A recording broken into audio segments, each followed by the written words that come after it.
Donc on va commencer par faire un rêve. Imaginons qu'on puisse déployer les 30 milliards d'objets connectés prévus en 2030, robots, drones et autres, sans alourdir le bilan carbone d'Internet. Ce serait fantastique, mais pour ça, il va falloir résoudre un certain nombre de problèmes. L'un d'eux, c'est l'aspect globalisé d'Internet. Aujourd'hui, tout objet numérique envoyé dans Internet parcourt en moyenne 15 000 km. Cela veut dire que ma montre qui prend mon pouls et me l'affiche sur mon téléphone n'a pas envoyé les données directement à mon téléphone. Elle a envoyé les données à un cloud en Californie qui les a interprétées pour ensuite venir me les afficher sur mon téléphone. L'aspect globalisé d'Internet aujourd'hui est à l'origine d'un immense gâchis en ressources.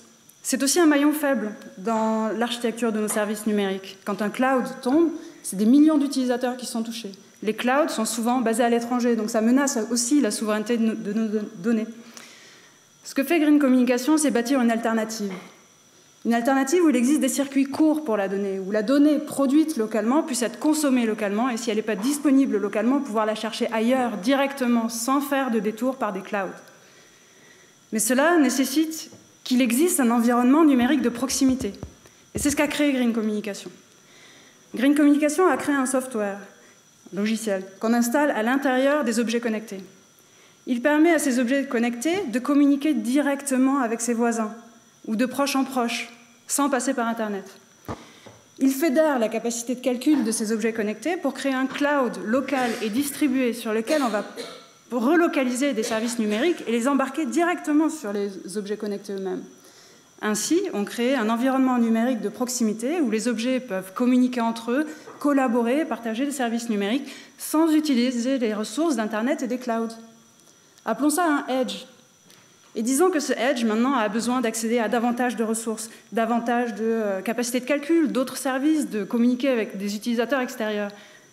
Eh bien, il peut s'interconnecter avec d'autres edges situés ailleurs, directement, sans faire de détour par un serveur central.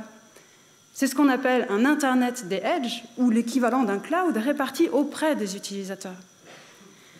Notre logiciel, aujourd'hui, il est embarqué à l'intérieur de points d'accès Wi-Fi, à l'intérieur de robots, de drones, pour numériser les théâtres d'opérations militaires, numériser les théâtres d'opérations des forces de secours, numériser des grands événements comme aujourd'hui, mais également des hôpitaux. Mais rêvons encore et imaginons que demain, les 30 milliards d'objets connectés aient le choix.